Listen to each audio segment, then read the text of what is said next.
Hoy reflexionamos sobre unos muy bellos textos que nos propone la liturgia. La acusación a Susana en el libro de Daniel, en el capítulo 13, y la presentación ante Jesús de una mujer adúltera.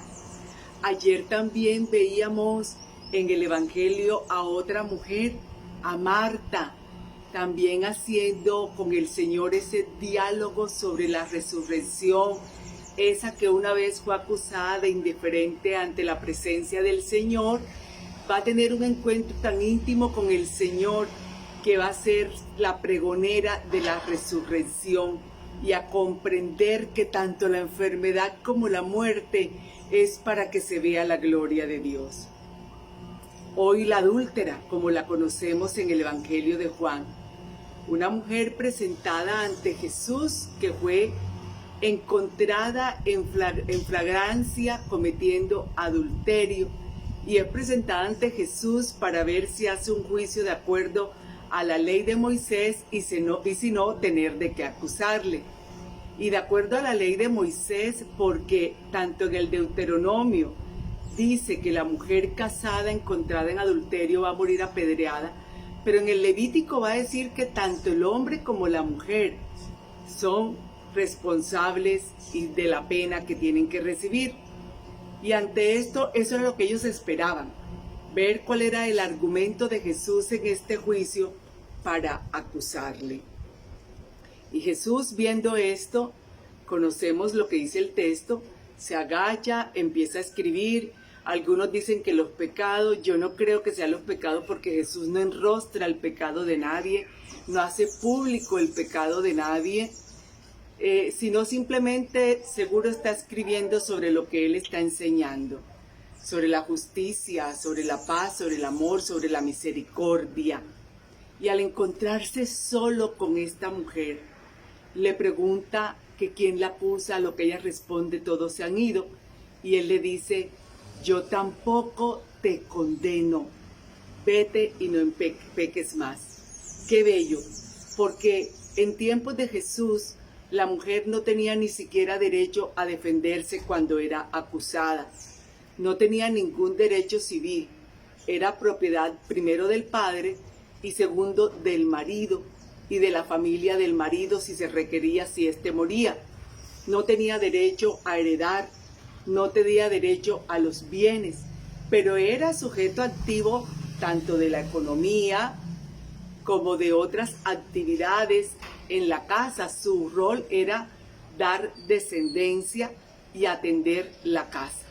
Y Jesús, que va camino a Jerusalén, estamos a una semana de su entrada, Jesús que va camino a Jerusalén y que ya ha tocado a los leprosos, a los ciegos, a los sordos, a los paralíticos, pues no puede dejar de lado a la mujer. No puede seguir su camino, sino que se detiene para atender también a la mujer, para hacerla partícipe de su reino, para hacerle la invitación a la salvación. Este no es un texto que habla de pecado directamente, aunque esté implícito en el texto, sino en bajo qué ley se hace el juicio. Ellos querían hacerla bajo la ley de Moisés, una ley que incluso ellos habían manipulado a su antojo.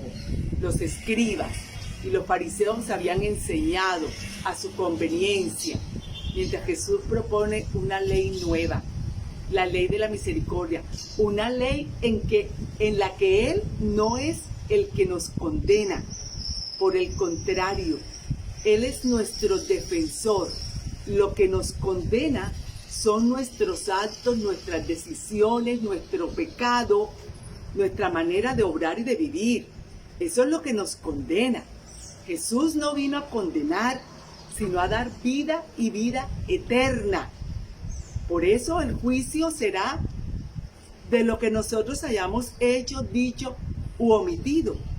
Y Jesús no lo va a hacer, sino nosotros mismos somos los que nos señalaremos, precisamente por no aceptar la invitación a la salvación. Y esa es la ley que propone Jesús. Una ley en la que Él no condena, sino en la que manifiesta su bondad y su misericordia, eso no quiere decir tampoco que todo lo va a perdonar, que nada va a ser revisado, sino por el contrario, que nos ampara. Es precisamente que seremos mirados con ojos de misericordia, porque si no, como dice el salmista, ¿quién podrá pasar ese examen? ¿Quién podrá pasar ese examen? Qué bello Jesús, redignificando a esta mujer. En tiempos en que, ahora que parecemos muy modernos, en vez de respetar la dignidad de la mujer, lo que hacemos es maltratarla y maltratarnos a nosotros mismos con una cantidad de cosas que la gente tilda de moral, de pasadas de moda, pero que realmente son lo que evidencian que nosotros tenemos dignidad, dignidad de hijas de Dios, de hijos de Dios, pero también dignidad como seres humanos, como personas. Una dignidad que nosotros dejamos que nos las maltraten o que otros deciden maltratarla. ¿Qué tiempos, qué momento este? Pero también la invitación para detenernos a reflexionar en todas las veces en que nosotros hemos actuado como acusadores, como juzgadores de alguien, en que nos hemos creído que tenemos la potestad para juzgar y condenar a alguien, para condenarlo bien sea socialmente, moralmente, profesionalmente, religiosamente, espiritualmente. ¿Y con qué si Jesús tampoco nos condenó? ¿Con qué derecho lo hemos hecho? Qué bueno revisarnos en este tiempo y dejar libre a todo ese que hemos condenado, a toda esa que hemos condenado, mediante un acto de contrición y desautorizando ante Jesús esa condena que hemos hecho, que es posible que Satanás la haya usado contra esa persona, haciéndoselo creer, haciéndola sentir mal, trayéndole soledad, tristeza, falta de amor. Pero también revisémonos quién nos ha acusado. ¿Quién nos acusó y nos condenó para poder perdonar? Porque esa frase fue de la última que el texto narra. Yo tampoco te condeno, te perdono tus pecados. Vete y no peques más. Es una invitación a acercarnos a la celebración de la Cuaresma, poniéndonos en paz con todo el que nos debe algo porque nos condenó, o con todo el que le debemos algo porque en algún momento lo condenamos. ¿Y quién somos nosotros para condenar si ni el mismo Jesús condenó? Por el contrario, vino a darnos esa posibilidad de que todo el que cree en Él tenga vida. Y como dice San Pablo, no pesa condenación sobre nosotros. Pero para esto hay que recibir, hay que aceptar la salvación. Y hay que aceptar la salvación de Jesús con toda su propuesta, como la de hoy, sin condenar, sin juzgar, y perdonando al que nos ha condenado, al que nos ha juzgado. Hay que recibirla para vivirla, para aceptar, vivir como Jesús enseña. Algunos dicen que esta era Magdalena, otros dicen que no, pero lo cierto es que ella fue la que vivió una experiencia de amor tal que tuvo otra oportunidad de vida, no solo de vida física, sino de vida para la eternidad. Yo tampoco te condeno. Regalémonos pues oportunidades de vida para la eternidad.